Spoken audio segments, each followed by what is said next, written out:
Well, ladies and gentlemen, do welcome back to the next episode of my Safe Bet show. And it's an absolute honor, pleasure, and privilege to welcome back who I suppose used to be, but largely still is, my corporate, emphasis on that word, that's the operative part, corporate other half. On a much more serious note, these days, the CEO of Betting and Gaming Council, Grainne Hurst. It's the very first time, just to remind everybody that you indeed very kindly agreed to come onto this show some 4 years ago. We've been going, well, strong, that's for someone else to judge, but we've been going for the last 4 years. At that point, this was, if I may use that expression, just a hatchling amongst gambling-related podcasts. And of course, as I've just said, now you're back in your new capacity. So if I may kick things off by asking you, how do you think the global gambling industry has changed in those 4 long or perhaps short years?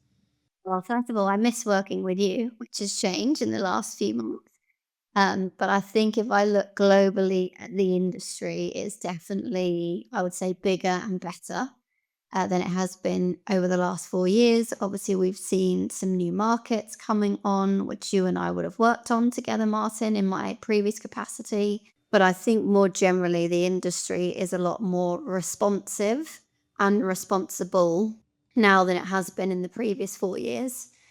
The industry's done a lot of work, particularly in the UK, which is obviously my bag at the Betting and Gaming Council. We now have close to a period of regulatory stability, which hopefully means that the industry can get back to doing what it does best, which is helping to deliver jobs, growth, and a fun, sustainable, safe leisure experience for our customers. And it's a big bag you're carrying on your shoulders. We will, of course, come on to that. But I believe what we may not have covered last time, and I started asking my guests about their stories, if you will. So if I may take a step back and refocus on you as a friend, also as a guest on this show, we did talk last time a lot about your career in gambling and other industries, but perhaps to put things into context, I would like to ask you about your exposure to gambling outside of work. Of course, gambling has always had a huge tradition. In the UK, I suppose a lot of folks, or I should speak British, so a lot of people in the industry would typically tell me that one of their family members would have gambled. I'm sure most of them, at the very least, responsibly, or in the UK, typically, they would have gone racing. So that long story short, would you remember your very first encounter with gambling, and has it somehow ultimately contributed to your coming to the industry, or has that been a pure happenstance? My first introduction to the betting and gaming industry would have been doing Grand National Family Sweepstakes when I was younger. I'm from a very large Irish Catholic family, as you know, Martin, so there were lots of people to involve in the sweepstake. So that was my first foray into it from a recreational perspective.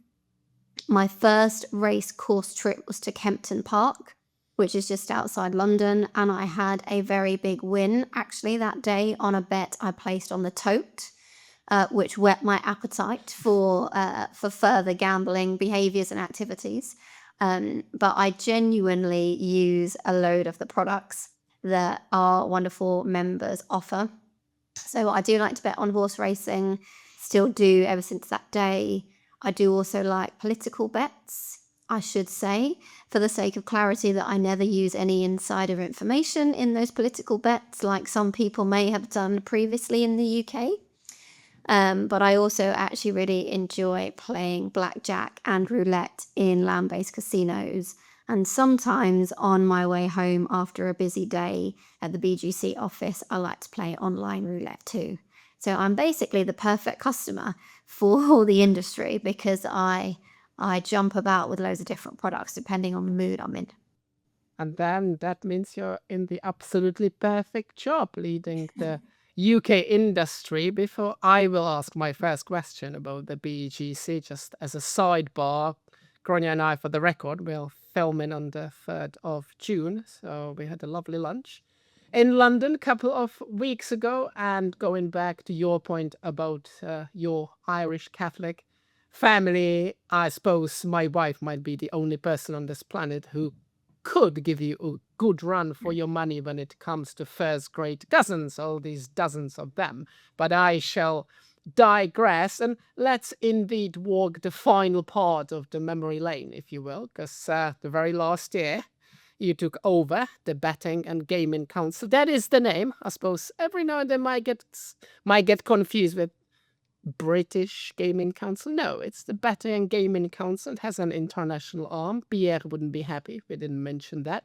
But going back to the question, I suppose it is extremely unlikely that anyone out there who'll be watching and listening to this podcast wouldn't have heard about the BGC. But in your own words, would you mind telling me and the audience a bit about the organization's roots and the current key objectives? No, the Betting and Gaming Council is the UK standards body for the regulated sector.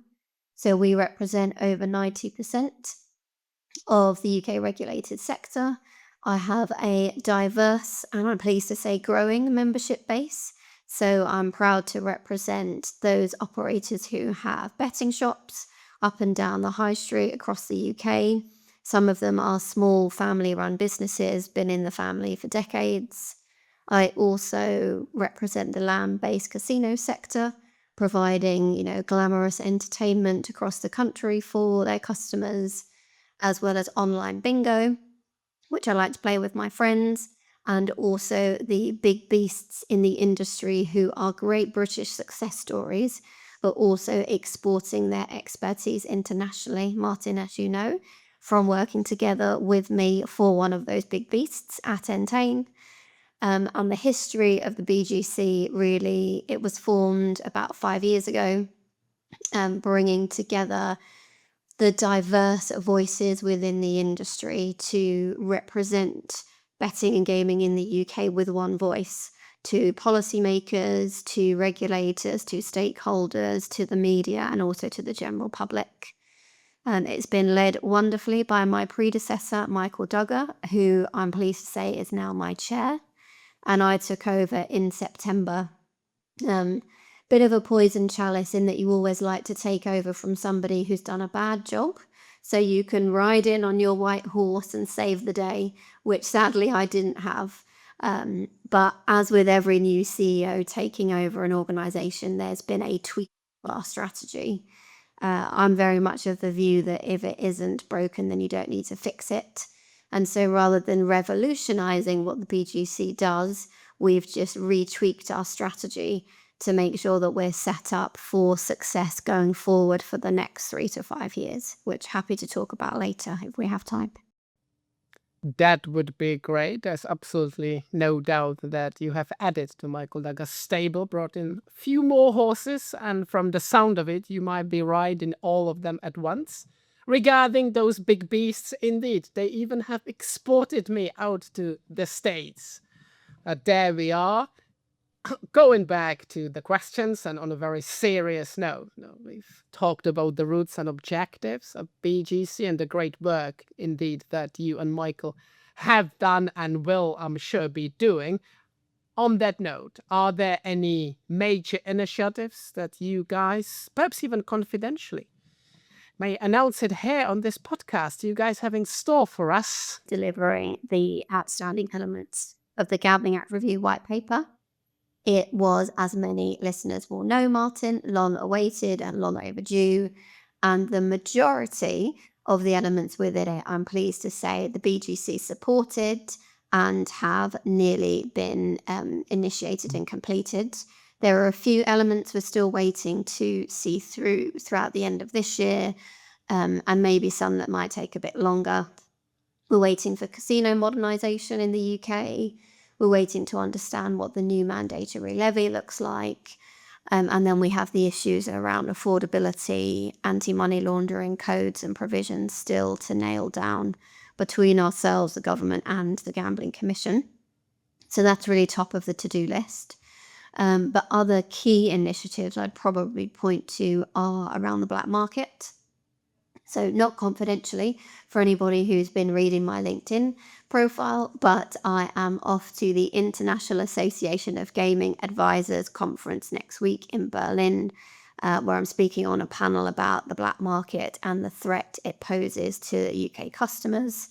But we are also establishing a roundtable when we're in Berlin with various regulators from not just the UK, but from the US and also across Europe, as well as crime and enforcement agencies and trade associations, to discuss what it is that's working well in their jurisdictions in terms of tackling this criminal underworld and what we could learn from each other and take back home and implement in our own respective jurisdictions.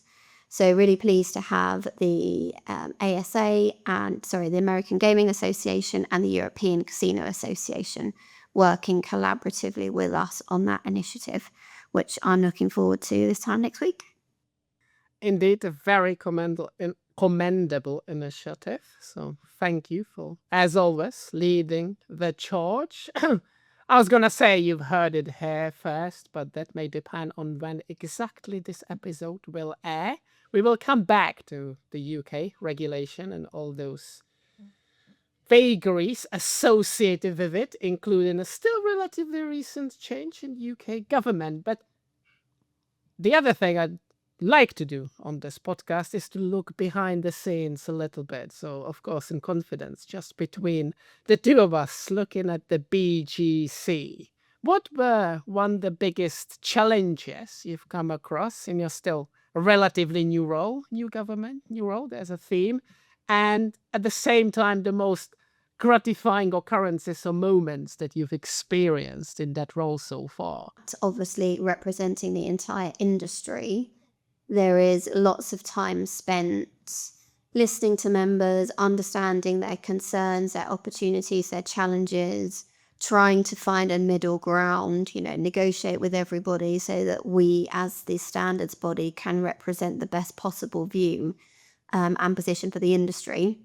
So for me personally, that's been a bit of a challenging mindset shift, which I'm quickly getting to grips with because I have no other choice. And then on the policy front, probably the biggest challenge for us right now is the new tax consultation, which was launched by the UK Treasury Department a couple of weeks ago. It had been mooted for a couple of years that the government were going to look into this, but we were quite surprised to see that the government are now looking at a single tax and a single rate for the three various taxes that we have in the UK on sports betting and online gaming. We've been pretty clear at the BGC that policy, if they combine them into one, which I would presume would be at the highest rate rather than the lowest rate, would be completely self-defeating for the government for a whole host of reasons, which we may not have time to cover on the podcast. But namely, it's going to drive more people to the black market, which is the one thing that nobody wants. And why is it going to do that? Because things are going to get more expensive for customers. We're calling it a punter's tax, effectively. So odds will get worse, places will be shortened if the tax is increased on the products. Customers won't decide to stop using the products they like. They'll just decide to stop using the products they like in the regulated sphere. And they'll go elsewhere to get those products in the black market where there's no regulation, they pay no tax, there's no player protection whatsoever. And it would also, in a UK context, be pretty catastrophic for the horse racing industry, because the horse racing industry currently is operating on pretty small margins. And if they see any tax increase on their products, it's going to make that product pretty much unbuyable, which again, nobody wants to see. So loads of unintended consequences, which we will be putting our best foot forward for towards the government through the consultation process and hoping for a good outcome. And then I think you asked me about positive, gratifying moments. Probably the AGM that we had back in February, which now I'm pleased to say is a key event in the betting and gaming industry calendar in the UK. And I was delighted to have a whole range of senior stakeholders at that, from the CEO of the Gambling Commission to the Gambling Minister to the Shadow Secretary of State for Culture, Media and Sports, and then a whole host of CEOs and charities and members, showing the kind of broad range and depth and positivity of the industry, of which 22 odd million people like to have a bet with us each month. So that was a great moment to showcase all the great work that we do, and all of the relationships that we've built up. So really proud of that. Job very well done. I'm using that expression by design as a segue to my next question, but let me just point out, jokes aside, and I'm not trying to be cynical, that well appreciate that gambling might be perceived as a low-hanging fruit when it comes to taxation. You'd like to think that governments by now would have known better, because indeed, Grainne set out all the reasons why putting taxes high or even, let alone extremely high, would be such a bad policy choice. We'll come back to the UK regulation in a second, but you're clearly a very well, extremely well recognized industry leader. Not every single time there's a list of people to watch, to follow, you're amongst them, and as I keep saying, for all the right reasons. And my question is this: what is the sentiment these well-deserved recognitions generate? When you see your name up there, is it a sense of pride, the proverbial feeling? Here comes back the expression, job well done, or perhaps every now and then amazement at the fact that it's really you and your name, because I have to admit, I have by no means won so many accolades and recognitions as you have, but that's how I feel. Is it? Yeah, well, it's me, but yeah, how come? So that's the question. Yeah. What's the sentiment in your mind associated with all these well-deserved recognitions? So I think I would challenge you to a recognition award tally, Martin, because I think you would win. But to your question, I think the element of surprise initially, obviously, when you see your name on a list, followed by extreme gratitude for, whoever has nominated you or whoever has recognized you. It's always slightly disingenuous, I think, because I am obviously the face of the Betting and Gaming Council to the outside world, but I have a pretty small but perfectly formed team behind me that are doing all of the great work that the BGC does.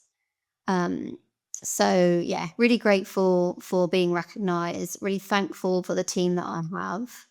And I think what it does generate sentiment wise is it shows you that the work that we're doing to champion standards and to raise the industry initiatives more externally and publicly is having a difference and getting noticed and recognized. And so it shows you that we are doing the right thing, and then obviously just keep doing more of it. Here we will, because we don't have the time, we'll skip the tallying part. Next time. What I would say is that I'm sure Grainne's en route and OBE, if not royalty, whereas I will stick to podcasting great people like her. We've covered the white paper, but the question, if I may, I'd like to ask about the UK regulation is this one. I believe it is considered one of, if not the most developed gambling regulations around the world. So would you agree with that statement? And at the same time, would you have seen evidence of other countries drawing inspiration from good old Albion when regulating their markets? We've been at this for a long time, right, in the UK. So we've learned some of the lessons along the way, we've tweaked it, we've refined it.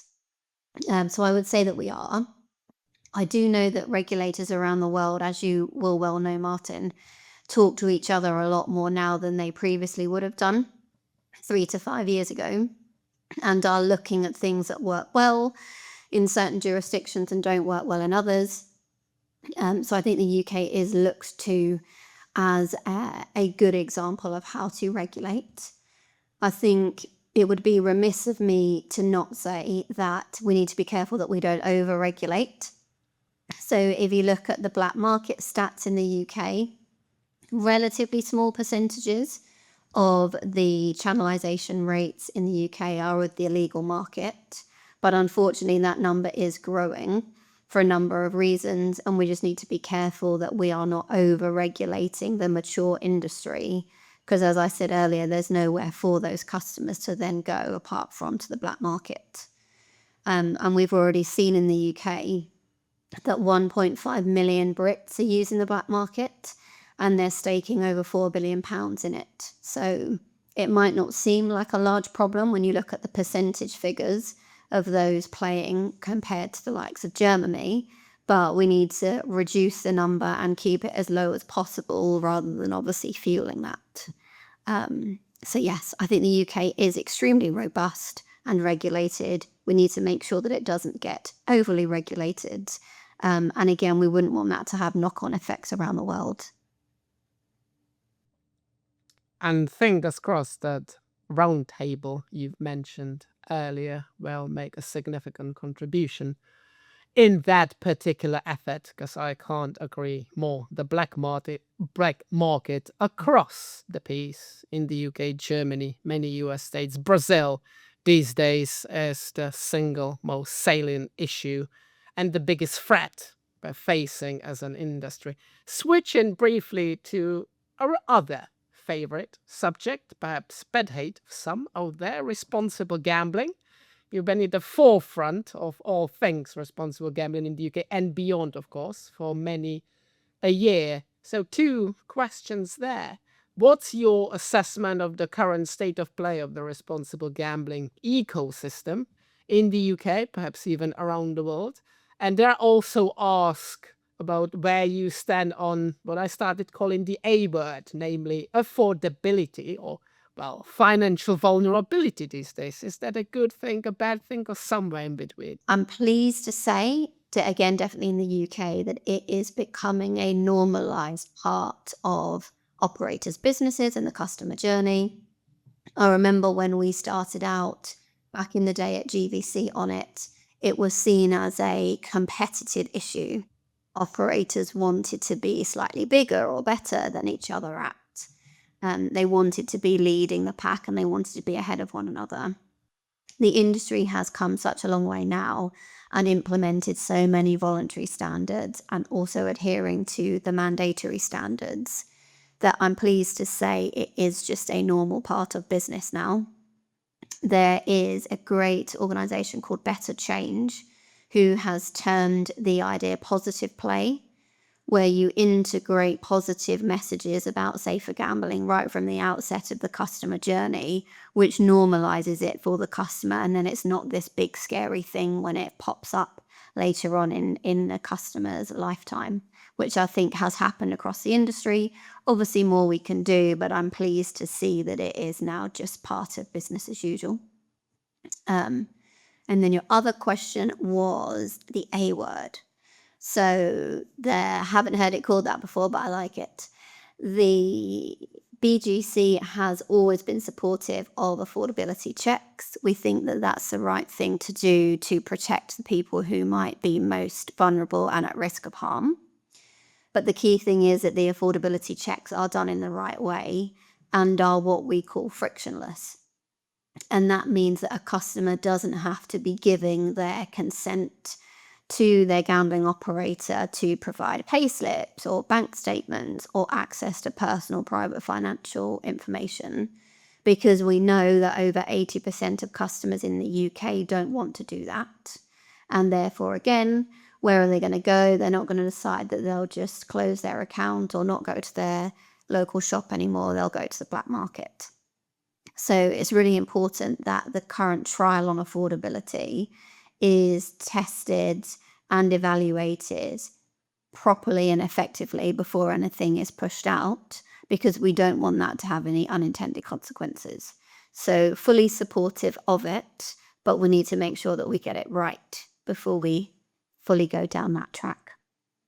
We hit the home straight in a second. I might have made this confession before, but it's only pertinent to reiterate it on this episode of the Safe Bet Show with Grainne, because I recall joining at that point GVC many, many moons ago.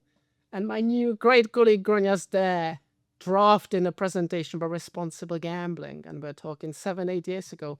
And the confession is that I'm thinking, why on earth is she doing that? And how this industry has changed? Because I suppose, as you just set out, the rest is history. And indeed, responsible gambling, as it should be, is at the forefront, not only at the forefront, but also left, right, and center, and the future of this industry. We've briefly touched up on racing. Let me come back to it.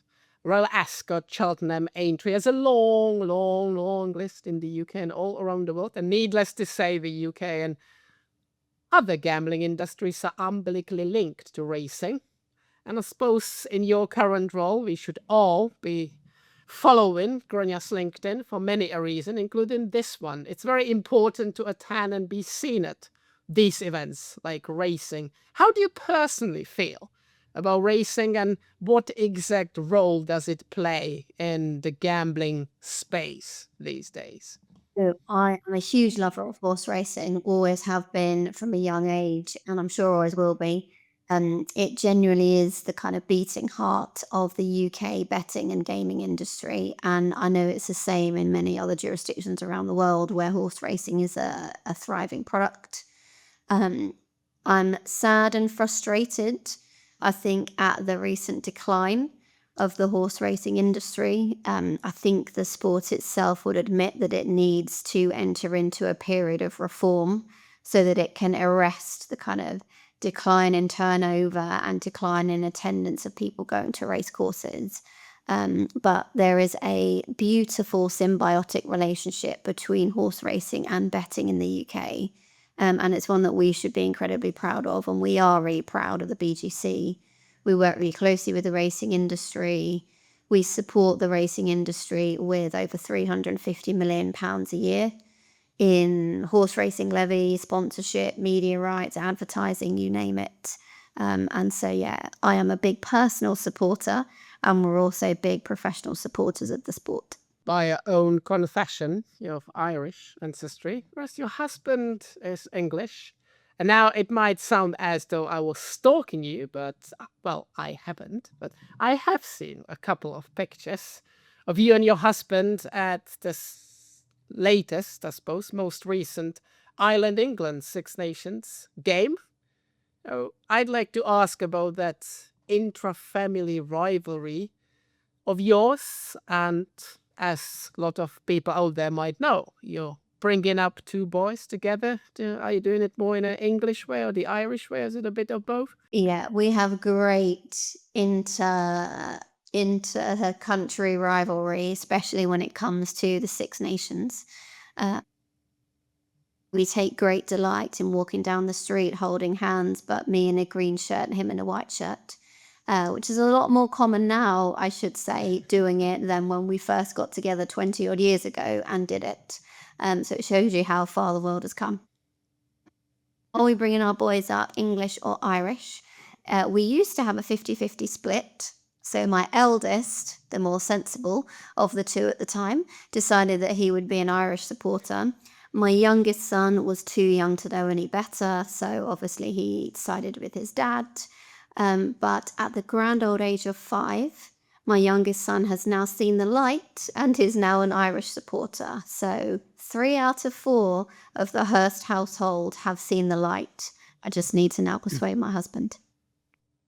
That's awesome. Sadly, I can't say that much about my household. The Czech Republic is losing to Brazil 3-1. Just like in the, I just realized, 1962 World Cup final, and that may never change. Yeah. It's an absolute joy, for the record, to a little bit free Brazilian women. I can only recommend that. Well, now is the time. We've talked about royalty and OBs to summon the path towards that, Grainne.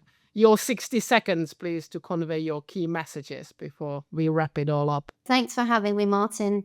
Hugely proud to be representing the Betting and Gaming Council, standards body of the UK regulated sector. We provide joy, entertainment, excitement, leisure for over 22 million people in the UK a month. We pay over £4 billion in tax to the UK Treasury, and we support communities up and down the high street not to mention sports and charities across the country. We are proud of what we do. We think that our colleagues and our customers should also be proud of what we do, and we're determined to make the positive case for the positivity that the betting and gaming sector can bring to the UK, but also beyond. And so thank you for having me on the show to have my say. We shall continue cheering for you, both from within the UK and from further afield. Thank you very much again for coming onto the show, ladies and gentlemen. My all-time favorite, not to be beaten industry leader, the CEO of Betting and Gaming Council, and my friend, I'm proud to say that, Grainne Hurst. My name is Martin Lycka, and this has been the latest episode of my Safe Bet Show. I shall definitely see you next time. Thanks, Martin.